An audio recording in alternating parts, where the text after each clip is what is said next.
Welcome everyone to an event of the American Teilhard Association featuring Dr. Joshua Canzona. The American Teilhard Association's mission is to build on and advance the work and thought of Pierre Teilhard de Chardin, and we are so grateful that you can be with us tonight. So now to introduce our presenter tonight, Dr. Canzona, I would like to introduce to you the president of the American Teilhard Association, Sister Kathleen Duffy. So thank you, Andrew. It's now my pleasure and my privilege to present this evening's guest lecturer, Dr. Joshua Canzona. Josh is not a stranger to the American Teilhard Association. He has been a valuable member of our board for several years and is not only chair of our events committee, but is also a member of the editorial board of our publications committee and belongs to several ad hoc committees. Dr. Josh Canzona holds a doctorate in theological and religious studies from Georgetown University.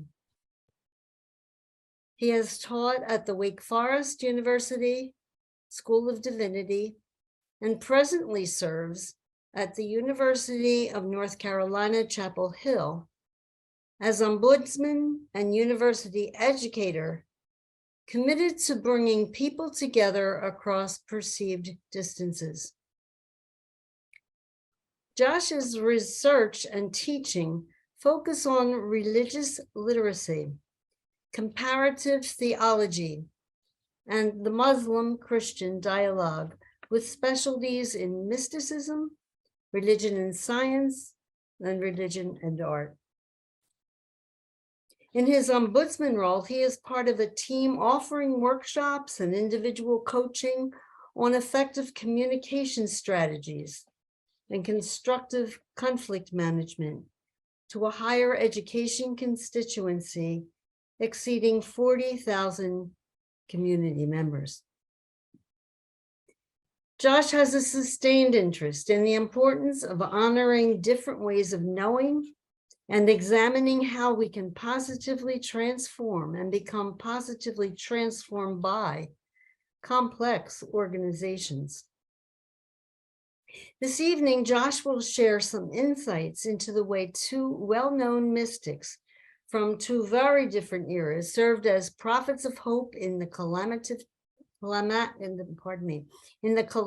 times in which they lived.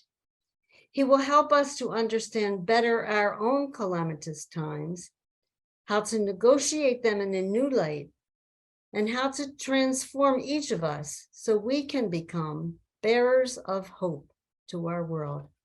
And so now please join me in welcoming Dr. Josh Canzona. Hi, hello everybody. Thank you so much, Andrew and Kathy. You always give the kindest introductions, and I really appreciate it. And it's so nice to see everyone here tonight. What a wonderful opportunity to spend some time together and think together about two very important Christian mystics, two very important theologians. So that said, I'll go ahead and share my screen, and we'll get started. So as Kathy said, the title tonight is Daunting, Prophets of Hope in Calamitous Times. Daunting first because I call the times calamitous, and daunting also because I've written quite the tall order for myself. How are we going to talk about both Julian and Teilhard within the space of perhaps 45 minutes? We're going to do our best is how we're going to proceed. Here are some goals to help guide us. Here's what we're going to do tonight, what we'll be able to do after tonight. Briefly describe the worldview of Teilhard and Julian in historical context. Draw connections between the thought of Julian of Norwich and Teilhard, and I'll need your help. I will make some connections myself, but please be attentive because you'll draw your own connections. You'll see things that I missed, and I hope that you do. And then finally, we'll be able to apply these insights from Julian and Teilhard to our present moment, to our own lives. So three important goals and three lenses to guide us tonight. I'll start with this idea of a calamitous time, a challenging world. Question I would ask is are we living in a moment where there's an acute need for hope? Now, some, they might contest this. They might say, look, Josh, from a global perspective, we can look at certain metrics and times are not so bad. Would rather live now than at any other time in history even. And I could see that point of view. There's others, I'll say, hey, look, we're living in a challenging moment. And they'll say to me, yeah, that's a non-controversial thesis. Of course, we're living in a challenging moment. Look around. So that's the thesis I'm running with. But notice I say challenging, not the worst ever, not insurmountable, challenging. Why? I could come up with any number of reasons. Just to point toward a few experiences happening right now. It's climate change. There's a pandemic. The economy in the United States and globally is struggling. I'm not quite sure what's happening. I wish I knew, because then I'd be wealthy. And then division, unprecedented perhaps in America, at least going back to the Civil War, division. And certainly the image is from January 6th. And thinking about this, I also wanted to just draw some quotations, some anecdotes. So what I did is I went to an online forum, a message board. It's called Reddit. Some of you may be familiar, some not. But it's a space where all kinds of people talk about all kinds of things. However, I would note it tends to skew young and male and individuals more in the tech industry, at least historically. Maybe those demographics are shifting. So I pulled just some quotations that I thought capture the sense of a lot of conversation I hear about present times. So, climate. One person says, I'm in my late 20s, and in the last couple of years, I realized I want kids. But with the increased effect of global warming, I'm starting to feel like having a kid would just be selfish. The pandemic. One person says, hope for humanity equals decimated, completely ruined. I used to think I wanted kids. I'm not bringing kids into this world. Presumably, they're thinking about the weaknesses in the response to the pandemic. The economy, one person says, I'm just pessimistic about the situation. I dream of having my own home one day, somewhere I can start my own family, but it just seems so far out of reach for ordinary people these days. And then finally, about division. I and many of my friends have cut ties with people we'd considered friends just over political beliefs. This is something that is starting to dramatically occur, especially within my generation, Gen Z, toward older generations. So not to put us all in a bad mood, but again, I think this is the spirit. These are not uncommon things to hear when I talk to individuals, really anywhere, but particularly my age, I'm 40 or younger, when thinking about the future and whether or not we're on a good trajectory or a bad one nationally. So that's a little bit of context, a little bit of groundwork for why I was thinking about this topic of hope, the need for hope. And from there, I said to myself, well, which theologians, which mystics do I feel that resonate with me, that have the most to say about hope? And my mind immediately went to Julian and Teilhard. So what we're going to do this evening is look to both of them and consider, what does theology have to offer us in a time like this? So beginning with Julian and her famous quote, all shall be well. Who was Julian? She lived during the 14th century. So from around 1343 to 1416, we don't know exactly. The image there is an image of individuals who have died of the plague. More on this in a moment. In fact, we don't even know her name necessarily. It's possible Julian was her given name. but it's likely derived from St. Julian's Church, where she lived as an anchoress. Okay, so a good question to ask is, what's an anchoress? An anchoress or an anchorite is a person who was withdrawn from the world to live a contemplative life in a cell, like a living space, called an anchor hold. And so there's an image of someone entering a consecrated life in the anchor hold. I should pause just a moment to make a note about this. There's two ways to look at the life of an anchoress. And one of my students might say to me, this is a terrible thing to wall somebody up in this way. It demonstrates a medieval world that is threatened by women's spirituality, so threatened that it has to be walled up or walled away. And that is one way of looking at things, and I think worthy of reflection. But I would say this also, that if you skew wholly to that point of view, you lose a sense of Julian's own agency to choose her own way of life.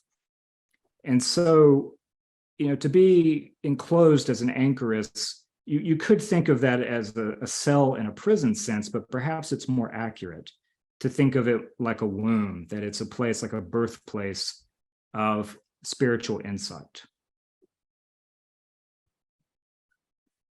The church where she lived has been rebuilt, and it has a shrine there honoring Julian. It's an Anglican church you can visit. It was destroyed most especially by the Blitz, so in World War II. And Julian stands out to us now as an exemplar, and in her own time as well, that part of being an anchoress is you had these a window where you could speak with visitors. So that you could share the wisdom and insight that came from your way of life with others. So again, this kind of giving birth. And Julian famously met with Marjorie Kemp, another woman mystic of the time. So there was this relationship and this sharing in that way, but among the mystics as well. And then finally, we're fortunate enough to have Julian's writing. She gives to us the revelations of divine love. There is a short text, and then years later, she wrote a longer text. This is possibly the first English language work by a woman author. And so this, when referring to her thought in her text, this is the source. Now, her time, I call it the Calamitous 14th century, which is kind of a playful reference to a history book that was quite popular for a time. It's titled The Calamitous 14th Century, as a distant mirror, the Calamitous 14th century. And why would somebody call it calamitous? Well, it was a time of plague. One person at the time writes, "There's a great death in Norwich. I assure you, it's the most universal death I have ever known in England." It's a time of war. There was the 100 Years' War, and in England also the Peasants' Revolt of 1381, during which Norwich was briefly captured and then recaptured, after which the rebel leaders were executed nearby. If I remember my history correctly, a bishop was responsible for putting down the rebellion in that region. So the portfolio of bishop was larger in that time than perhaps now. And then finally, schism. Okay.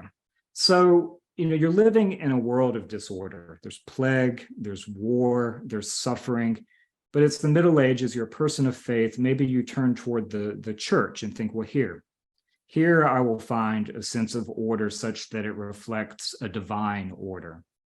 And yet, in the 14th century, there was a schism that produced 2, and at one time even 3 rival popes. So there too, great discord and perhaps anxiety. So this is the time in which Julian is writing, and it's important to remember that this is a person who has suffered and has witnessed suffering. We should reflect on that and take that very seriously as we consider what she has to say. In the Revelations of Divine Love, she writes toward the beginning that she was 30 and a half years old when she became quite ill. God sent her a bodily sickness. And she was so sick that she was bedridden, and they had a priest come to her to give her last rites. And he set up a crucifix so that she could gaze at the crucifix and meditate on it. And it was at this time where she was approaching what she thought was her death, that she received these visions, these revelations, these showings. She says, "It was he himself who showed me this without any intermediary." And when we talk of showing, I mean, some of it seems to have been literal, like a literal vision, for instance, initially of the crucifix bleeding. And then other aspects of the showing or the revelation are what was revealed in her mind or in her heart. So over time, spiritual insight. We have the benefit from her book of reading about both. So I'm going to draw out some images and some themes just to give us a sense of Julian. First, famously, the hazelnut. She writes, "In this vision, he showed a little thing the size of a hazelnut in the palm of my hand, and it was round as a ball. I looked at it with my mind's eye and thought, what can this be? And then she's answered, it is all that is made. And then she says, I wondered how it could last, for it was so small, I thought it might suddenly have disappeared. And then she's told, it lasts and will last forever because God loves it. And so you see there my citation from the long text, chapter 5. So first, what's striking about this is the immensity, perhaps even we should say the cosmic proportions of the vision. That the hazelnut she's witness to is all that is made, all created things. And indeed also the fragility of what she is witnessing, that there's a fragility to all that is made such that it might disappear. How could it last? And yet she is reassured that it's God's love, which is sustaining all created things. Now remember this when we're talking about Teilhard, because there's resonance here. The second theme is this idea of God in all things. She writes, everything which is appropriately done is of God's doing. For it is easy to understand that the best deed is well done, and the lowest deed is done as well as the best, and the highest, all, are done appropriately and in the order that our Lord has ordained since before time began. For there is no doer but he. And she also says, or rather God says, see that I am God. See that I am in everything. See that I do everything. See that I have never stopped ordering my works, nor ever shall eternally. Now, remember what I said earlier about disorder, that if you look in the world around you, you perceive all of this perhaps chaos or disorder, even in God's own church. And yet she is reassured that God is there. God is bound up with us. When I talked about the hazelnut, I said it had cosmic proportions, and yet at the same time, there's this immediacy, this intimacy of God with us, God with our actions, and God with our very being. In the Quran, it says that God is closer than our jugular vein. I think Julian would agree with this.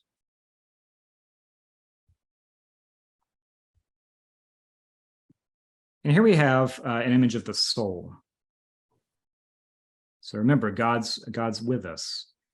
She says, and then our Lord opened my spiritual eyes and showed me my soul in the middle of my heart. And I saw the soul as large as if it were an endless world and as if it were a holy kingdom. And from the properties I saw in it, I understood that it is a glorious city. In the center of that city sits our Lord Jesus. The Holy Trinity rejoices eternally over the way man's soul is made. So first, I am fascinated by the way she thinks of space and spatiality, that the cosmic becomes the hazelnut, and the intimacy and the immediacy of God in our heart is in fact an entire city. But also here we see another image of the closeness of the divine, and another way of saying that it's okay to be human, that our lives and our existence is bound up with God and God's will and God's work and God's love. And so this is the way that Julian sees the world, even in a world where there is so much suffering that she herself has experienced.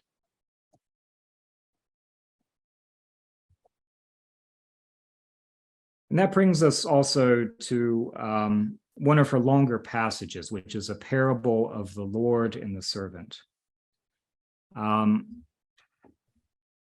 She writes, "The servant does not just walk, but leaps forward and runs in great haste." Okay, so this is about sin. You might be thinking, with everything I said about love and the immediacy of God and this kind of inner beauty, you might be asking, well, what about sin and sinfulness? So Julian imagines, remember, it's the Middle Ages. She imagines a feudal lord, like a king or a prince, who has a servant, and he says to the servant, "Here is a message. Go be my messenger and deliver this to where I need it to go." And so the servant is eager to do this. The servant loves his lord. He wants to obey his lord. And so Julian writes, "The servant does not just walk, but leaps forward and runs in great haste, in loving anxiety to do his lord's will. And then he falls. He falls immediately into a slough and is very badly hurt." And so what then? What does the Lord think of this? She writes, "And this is how his loving Lord tenderly continued to consider him. Outwardly, he regarded him gently and kindly, with great sorrow and pity." You see, it's the Lord is not angry. He's not mad. This is not wrath. This is not God's wrath. It's God's mercy. This kind Lord said within himself, "Look at my beloved servant. What injury and distress he has received in my service for love of me. Is it not reasonable that I should compensate him for his terror and his dread, his hurt and his injury, and all of his misery?" So the parable is not saying that we will never fall. It's not saying that we will never know hurt and fear and suffering. What it is saying is that even in the midst of all that, even if we think poorly of ourselves and our mistakes, that God will still look on us kindly, and that God is there with us, maybe most especially with us in moments such as that. And it's often said of Julian that, because of her medieval context, that you have to think of this in the sense of, again, the prince and the servant, the feudalism, that there's a certain way that the prince should treat the prince's subjects, that there's a kind of chivalry to it, that there are certain obligations a servant might have to their lord, but the Lord also has obligations. There's a right way of being the prince. And it's a way of care and concern and responsibility for those that serve you, that you will keep them, that you will care for them, but that you will keep them well. And so this brings us to love. I often say that if you're thinking about mysticism and you're thinking about transformation or journey as key themes, you're doing a good job. Keep going. And if you're thinking of mysticism and you're thinking about love, well, then you're exactly right. Julian writes, "I saw that for us he is everything that we find good and comforting. He, God, is our clothing, wrapping us for love, embracing and closing us for tender love, so that he can never leave us, being himself everything that is good for us, as I understand it. And then toward the end of her writing, she has a doubt about her visions. And she receives this: who showed you this? Love. What did he show? Love. Why did he show it to you? For love. And this is how I was taught that our Lord's meaning was love. Love that we might be sustained, even in our woundedness. Love, as she famously said, such that all things, all manner of thing, shall be well. Okay. Now we'll turn to Pierre Teilhard de Chardin. The future is more beautiful than all the pasts. Teilhard was very future-oriented, as we shall discover. Who was Teilhard? I will answer this only very briefly. First, we could say he's a soldier, was a soldier. He was born in France in 1881, and thus he served in World War I as a stretcher bearer. So in the trenches, even though he was already a priest, he served carrying a stretcher. Now, imagine the anxiety, the fear, the absolute terror of all that, and what he must have seen. Courage and bravery and companionship, but also an incredible amount of pain and death. And so I often say this of Teilhard, that one of the critiques that is laid against him is that he's too optimistic. That for him to have lived in the age he lived and saw what modernity had wrought, on the battlefield especially, that it's just a naive optimism for him to have faith in the future. This is the charge that is sometimes leveled. And it's perhaps not a new charge. All mystics, I think, are sometimes accused of thinking too well of humanity. But to that, I would answer this: that when talking of Julian, a woman who lived through plague and war and all kinds of hardship, and when you're talking of Teilhard, a person who literally served in the trenches of World War I, and they tell you that things are going to be okay, that you have to take that seriously. And so that's worth reflecting. He was also a scientist.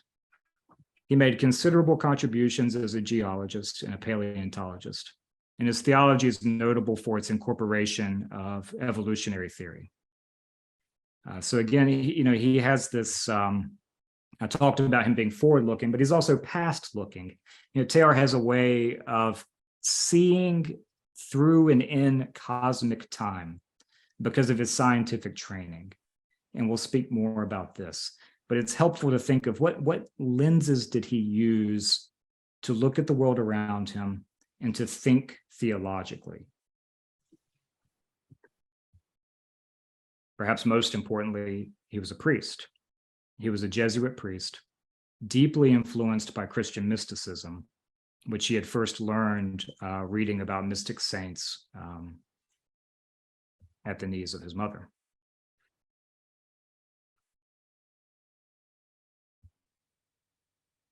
Now, perhaps the calamitous 20th century needs no introduction, but I'll make just a few points. The first is World War. As one person observed, the lamps are going out all over Europe, and we shall not see them lit again in our lifetime. Totalitarianism, so fascists, dictators, tyrants, and I would say the real fear that this might become the dominant form of government on the planet, that was a live question. And then finally, the threat of annihilation. So the idea at a species level of an existential threat, either because of total war, genocide, or atomic weaponry.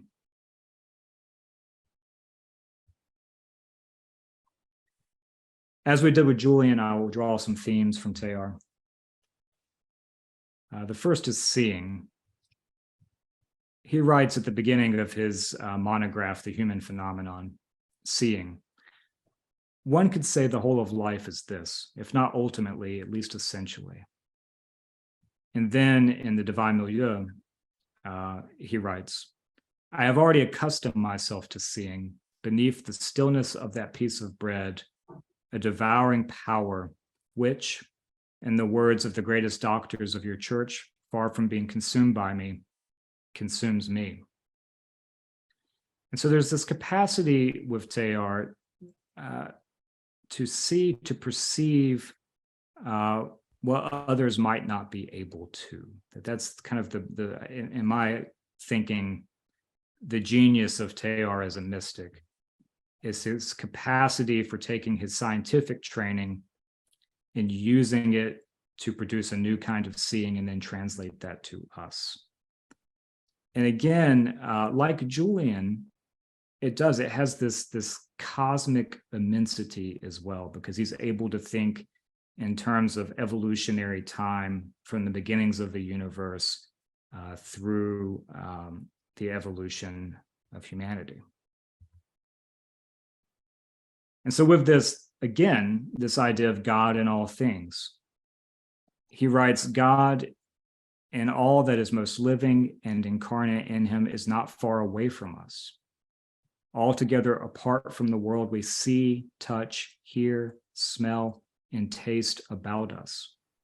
Rather, he awaits us every instant in our action, in the work of the moment. There is a sense in which he is at the tip of my pen, my spade, my brush, my needle, of my heart, and of my thought. It is not unlike Julian's city of the soul. It's not unlike Julian's insight that God is in all things and that God is the ultimate doer, the ultimate source of action. Teilhard too has this realization that our actions as we work to build the world are bound up with the divine. And it becomes a matter of perceiving that reality. It becomes a question of seeing. How might we best see this reality that already exists?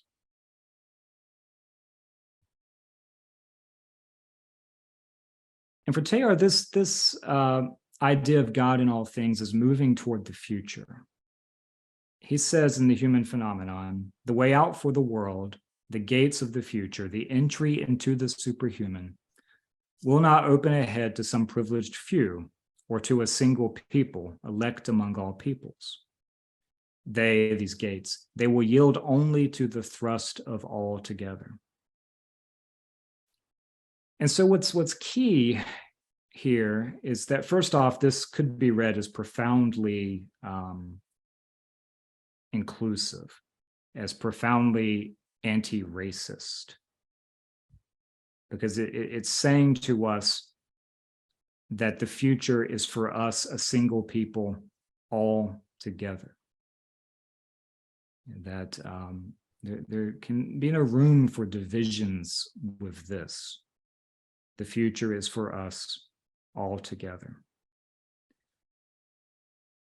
So, this idea of the privileged few, I think it's an important observation from Teilhard, that we have to find, or perhaps uncover, the reality that there is much more that binds us than divides. And indeed, there is a purpose in what we do, and there is a future for us, a future for all of us. And so this brings us once again to love, this idea of the binding together. Teilhard writes that considered in its full biological reality, love, the affinity of being with being, is not peculiar to man. It is a general property of all life, and as such it embraces, in its varieties and degrees, all the forms successively adopted by organized matter. So I will offer a brief explanation of Teilhard. What is he saying here? He is saying that love is a divine force in all things, that the same energy that attracts two people to each other as friends or companions, this is the same energy that draws atoms together to form molecules. That the story of creation ongoing is a story of this love energy drawing things forward, drawing things together and forward, binding atoms such that they produce planets, a kind of geogenesis of planetary formation. And then upon at least one of those planets, if not many others, a biogenesis, such that vegetation and animals come to surround the globe. And then from there, a kind of psychogenesis, or the advent, the coming of thought. And perhaps even onto consciousness, particularly human consciousness is what we experience, that we have self-reflective consciousness, such that we can now perceive this evolutionary process and also perceive our own role in that journey. Perceive how we can build the future together. And this may be moving towards something that he called a noagenesis. He refers to the noosphere, which is his understanding that the human self-reflective consciousness may evolve yet still further into a global consciousness. And what is it that's driving all this, drawing all of this forward? It's love. For Teilhard, what this is moving toward is Christ, what he calls the omega point. And so again, if you think back to Julian, this idea that God is with us even when we stumble, that God is with us in our actions and in our sense of purpose. Remember the messenger. Now, I'm going to make just a few comments to draw connections, but I hope you've noted some of your own. The first I will comment on is seeing, and I'll say this, that some of you may have had the experience where you have a friend, a loved one, a family member, and they're having a difficult time. And maybe they are saying, bad things about themselves, right? I've made mistakes, I'm a terrible person, and on, worse than that. And it's hard to hear, isn't it, when somebody's saying that about themselves and you care about them? It's hard to hear them talk that way. And you might think, you might even say, if you could see yourself the way that I see you, you would not say these terrible things, because you would see all that is valuable about you. And you would know that this moment of depression it's ultimately a lie, because you would see as I see, and you would see the truth. And so for me, part of both Julian and Teilhard, in different ways, is to see that truth, because they're seeing all of humanity, the individual and the whole, in the way that, or at least they're imagining, at least the way that God sees. What would it mean for us spiritually, or in terms of our motivations, our drives, our actions, our thoughts? What would it mean if we could see ourselves the way that God sees us? Seeing for Teilhard and Julian, it's God in all things, but it's God also embracing the cosmos, like the hazelnut. God in ourselves as God sees us.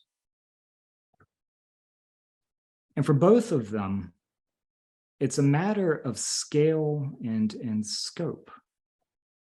The hazelnut to have all the cosmos in your hand, Teilhard to imagine the entire history of the universe as this divine unfolding. For Julian to think of the immediacy and intimacy of God as the Lord looking upon the wounded servant.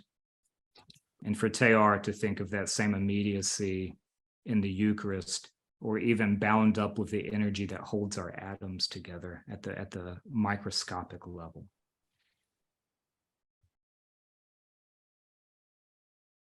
With them both, I see a sense of human purpose, that we are building the world together, that God is with us, and with us especially when we stumble. This sense of togetherness, I think, is important. And if you draw on the seeing, if you draw on the idea of scale, imagine it this way. You know, at the beginning, I talked about division, that, you know, our society seems to have all these terrible divisions, maybe now worse than ever, some would say. And if you look at the level of your own family, you may see division. And if you look at the level of your town or your city or a school board meeting, you may see terrible division. And if you look at the level of the nation, you may see division. But Teilhard and Julian both are calling on us to at least imagine for a moment, what if we looked from a further vantage point still? What if we could draw back further than family, than city, than nation, to globe or universe or all created things? And what if you could see all of humanity from there? Would you still see division, or would it seem as if we are all one purpose, one unity, one perhaps love? Would it look differently then? And I think this, again, is an important mystic insight that you see in numerous mystical theologians, that this idea of division and separation, it's an illusion, that the unity is more powerful still because love is more powerful still. And so that's the third theme. In building the world, we are also developing our own selves. Why? As reflections and extensions of that divine love. So in terms of hope, I do think it is possible to look at both Julian and Teilhard and come away with this message that who we are matters, that what we do matters, and that we are loved, and all shall be well.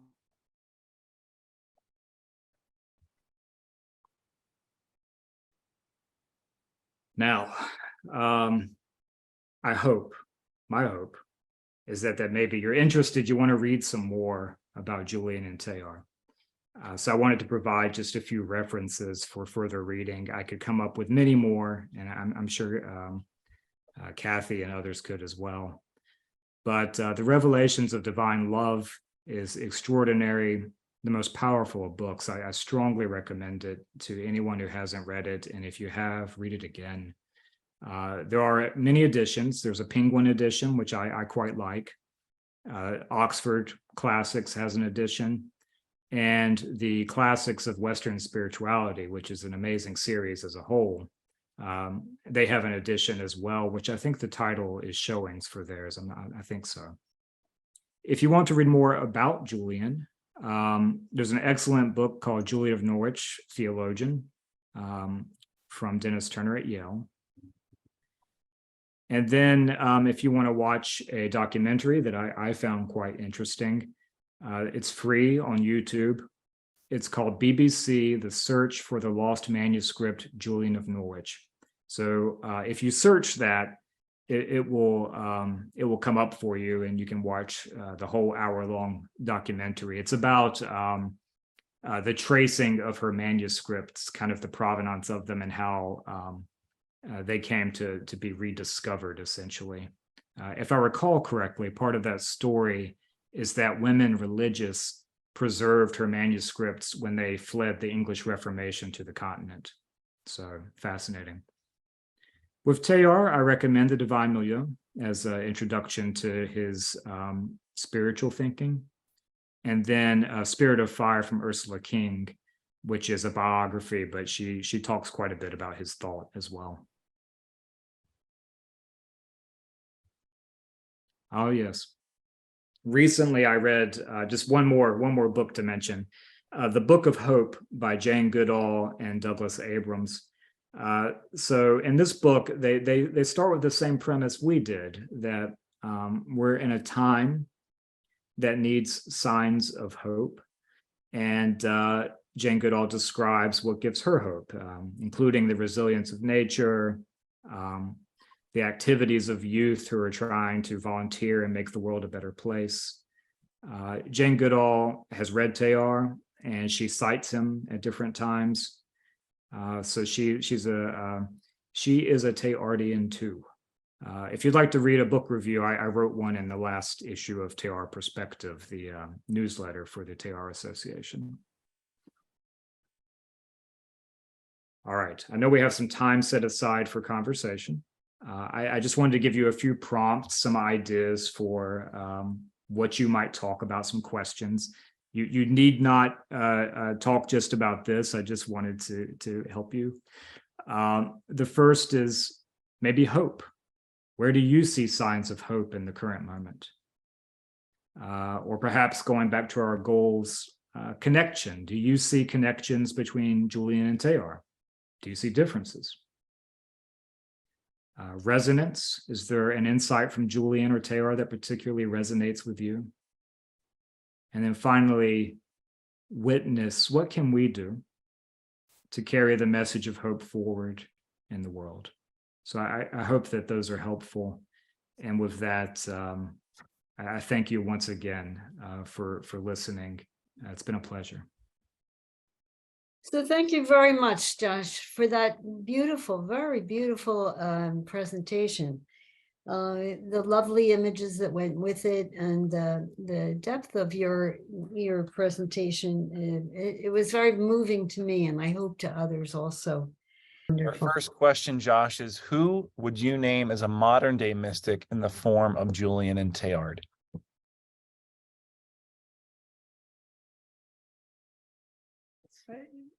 What a terrific question that I don't know the answer to.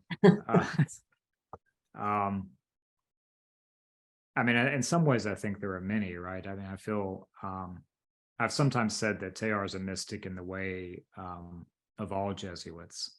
And so I feel that I'll give some answer, and then maybe somebody can help me give even more answer. But what I would say first off is following on Bernard McGinn, who is the great, perhaps like the greatest living scholar of mysticism, Christian mysticism. I would say that mysticism is for everyone. So there is nothing, mysticism is it's described in different ways.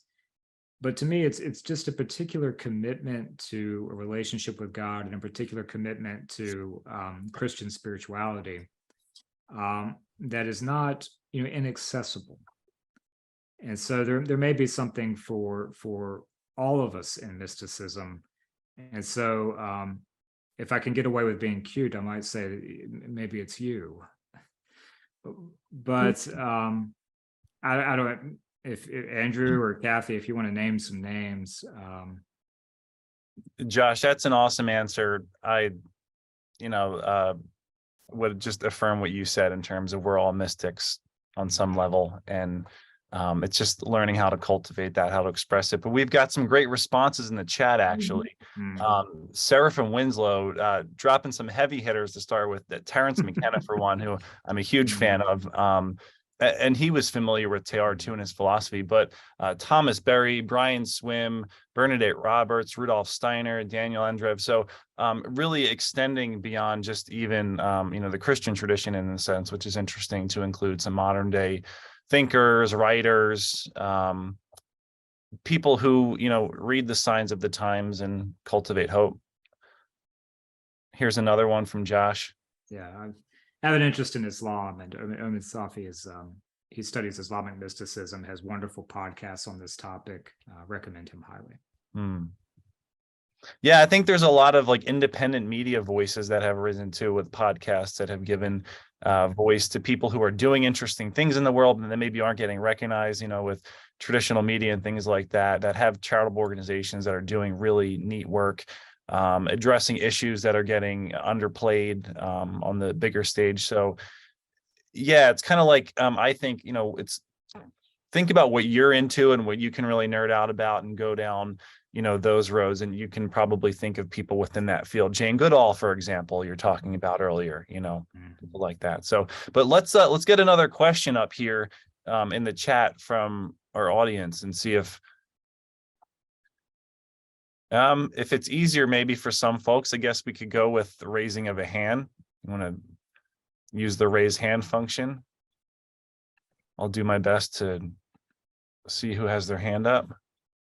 So Josh, I know it was interesting for me to get into Julian and her background. Admittedly, having studied Christian spirituality myself, she was one who I probably read a little bit of, her writing, but didn't get too much in her biography. So it's interesting to have that in the same way that in studying Teilhard, we learn why he was able to cultivate such a sense of hope and promise in the future, despite having lived through such a dark and trying time.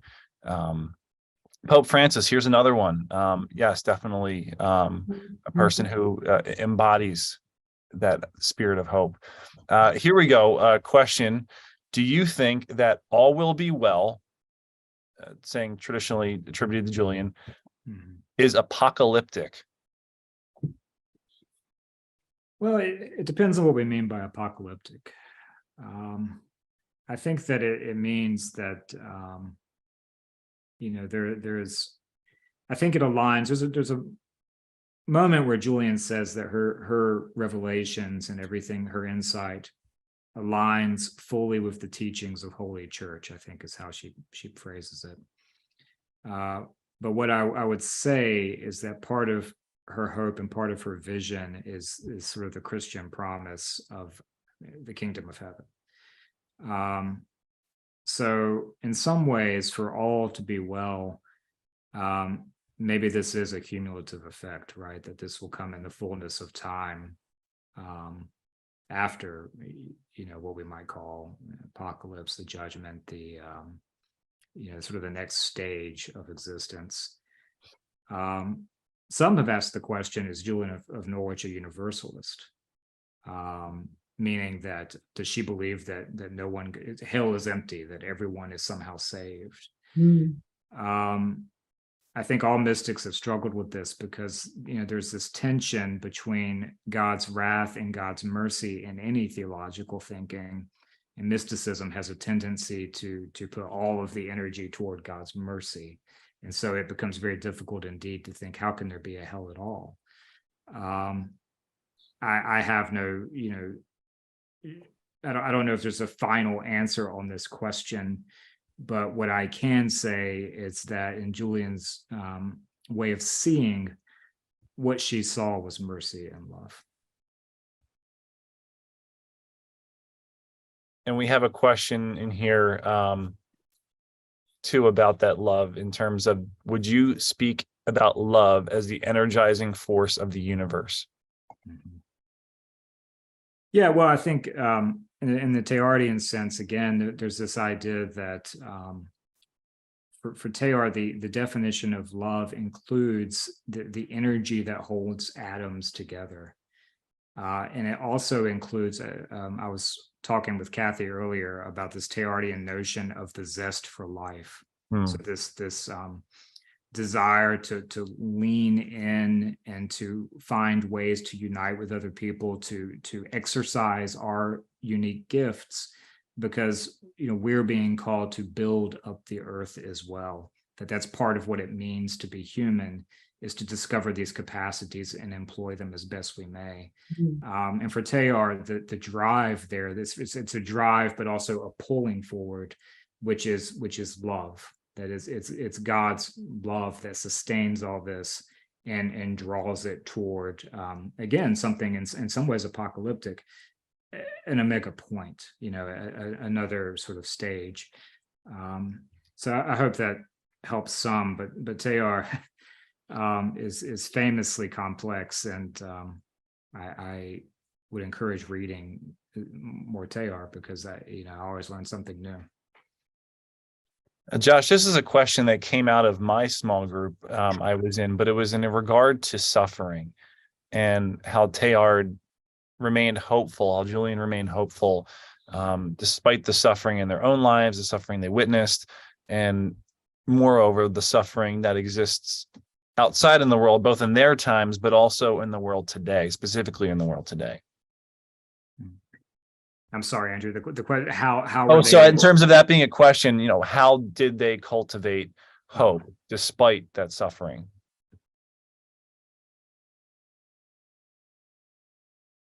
I think I think with difficulty at times, with challenging, that, but I think also that it goes back to this question of seeing that if things, well, I'll say two things. First, there's a sense of movement and purpose and activity. And it brings to mind the quote that's attributed to Churchill sometimes, that if you're going through hell, keep going.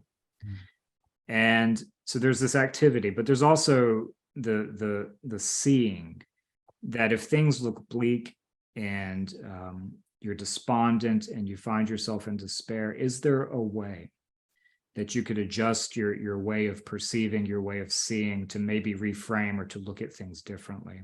And so this was what I was talking about with this idea of scaling further and further back to look at humanity from different vantage points and consider maybe there's a way to reconceptualize so it doesn't seem as bad as it does in this one present moment, in the fullness of time, or in the fullness of this kind of mystical spatiality that they're able to engage. Maybe in that context or through that lens, things might seem different, and you can find this kind of spark for hope. You can find this way of re-energizing your own sense of purpose so that you too can keep going. Beautifully said, Josh. Yeah. Hopefully that speaks to the conversation that unfortunately we couldn't get too deeply into in the group discussion because of the time constraints. However, Claire has had her hand up, so let's go to Claire Rusowitz. Thank you. I guess when I was thinking about when you were sort of comparing these calamitous times, which is a hard thing to do. How do you compare calamities? But I keep feeling in this day and age that climate change is something very different, in a very different category. And Teilhard was a scientist. He was a mystical scientist. And I was thinking a lot about it tonight, wonder how his, if he was alive today, how his experience and seeing climate change, his understanding as a scientist, because this isn't, we're not looking at something and said, oh, this might be the end of the world. This might be, we're in pretty bad shape, in the language of the sixth extinction coming.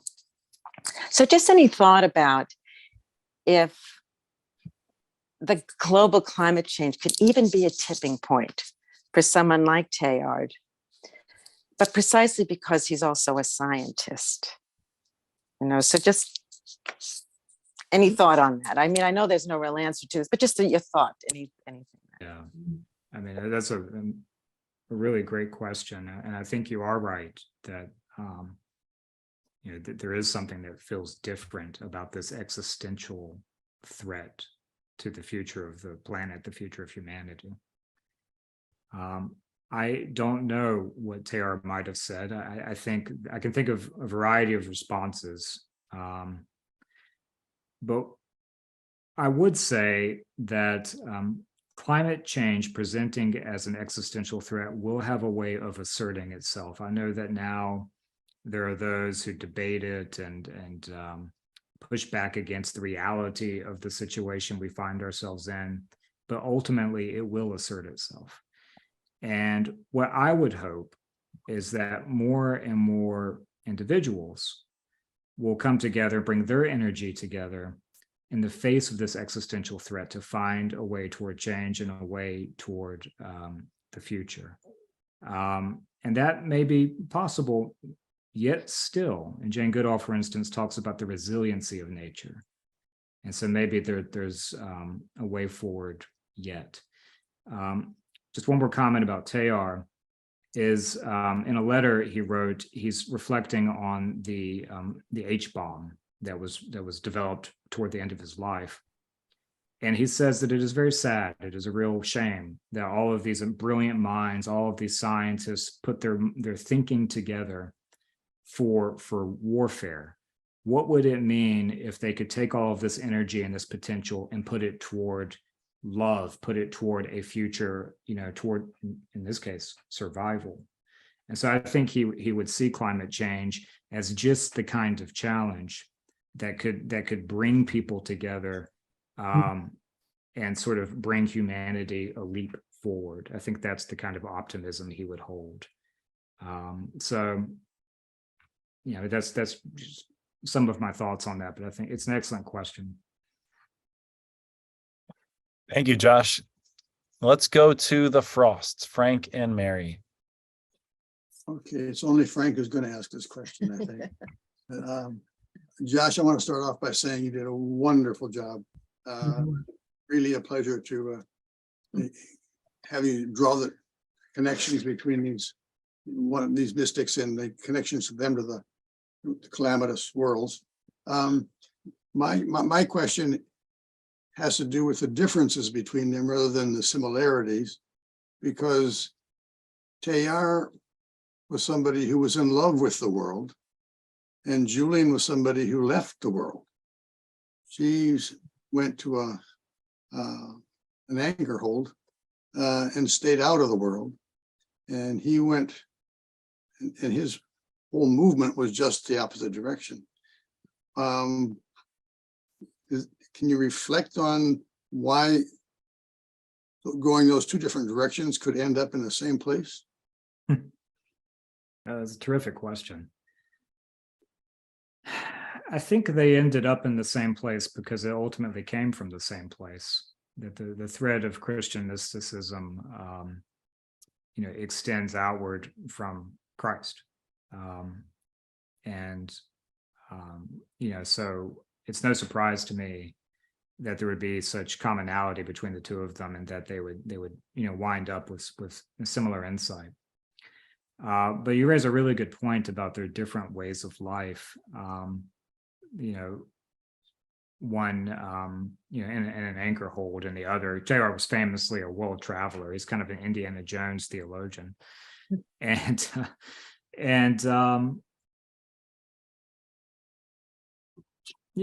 I think the insight I would derive from that is that if God is in all things, then wherever you go, there God is.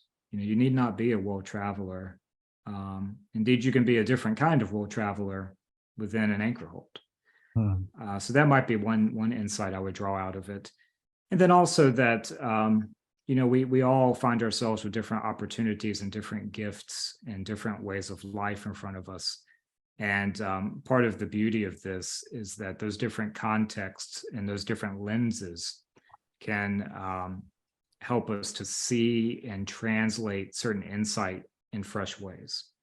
So that speaks to their different ways of life and speaks to their different historical contexts, the science of the 20th century and so forth.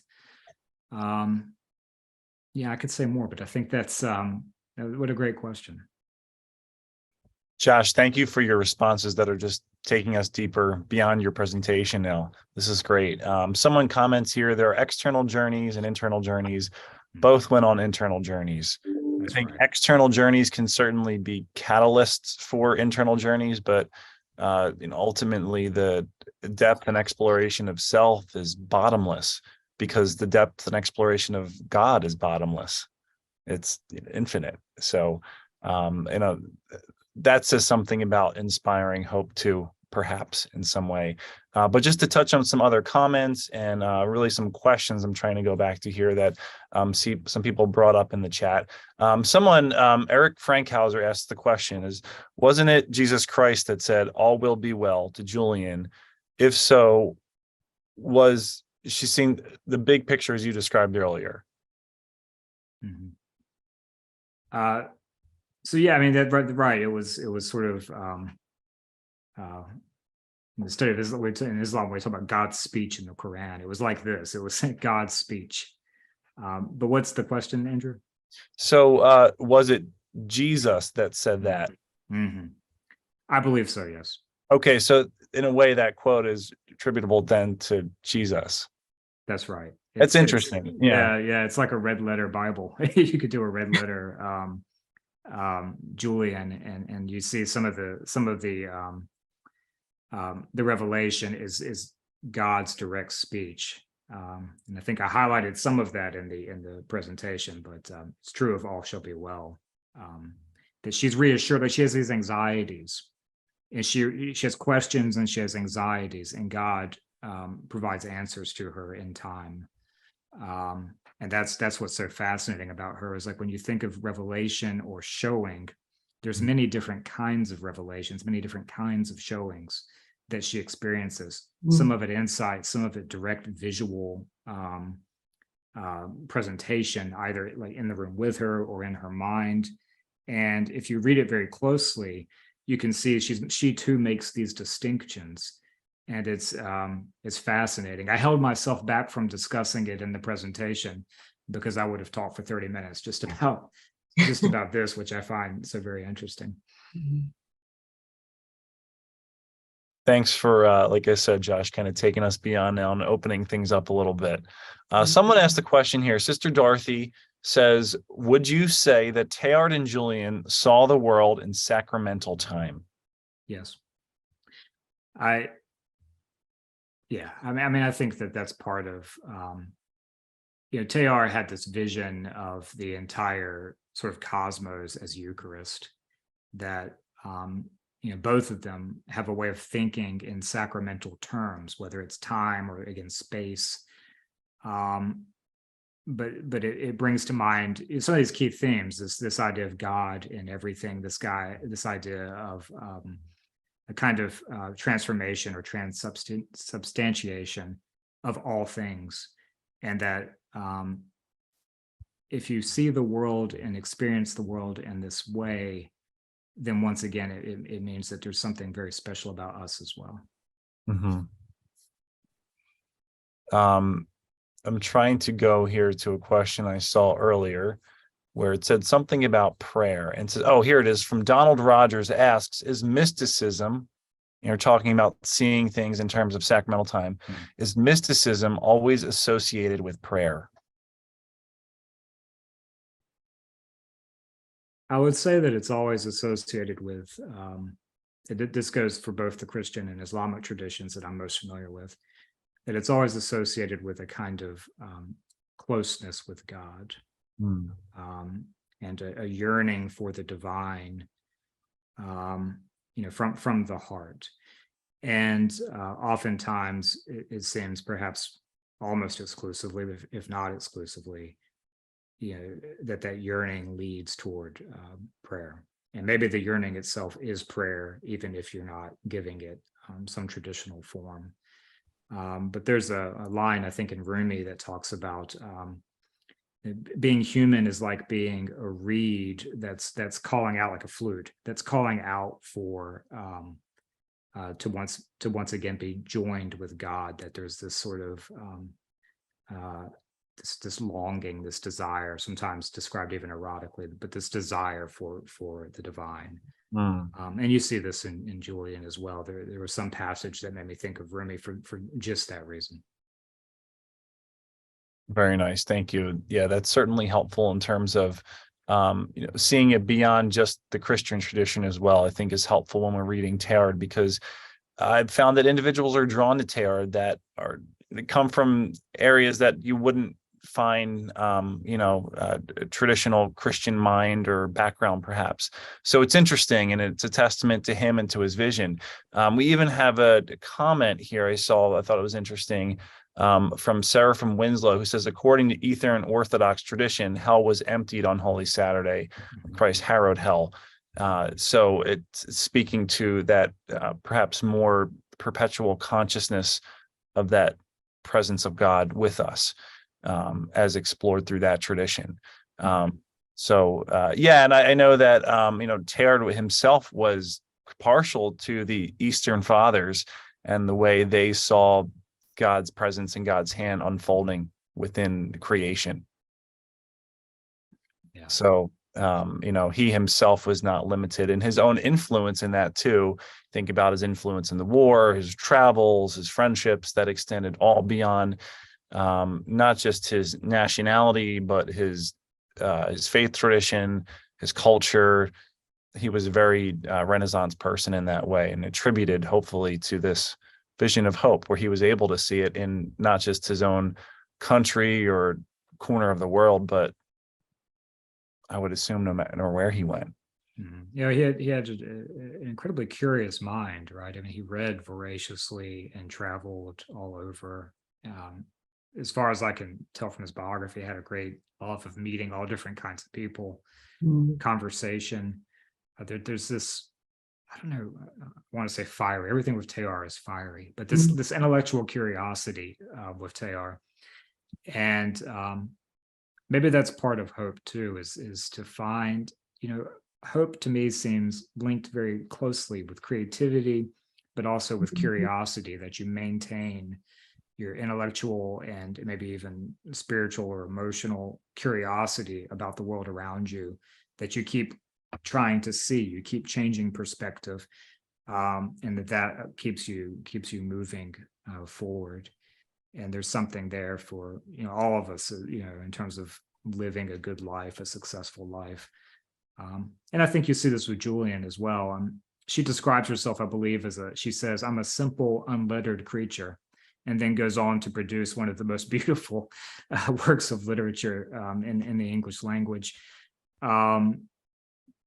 It's testimony to, it's humility, but it's also maybe perhaps a way that she was trying to navigate around church officials by, here are the things that I want to say, but I'm going to take a step back from them. That she was very courageous in threading a pathway that allowed her to share her insight with us still today, even though there perhaps was some risk in doing that in the Middle Ages as a woman.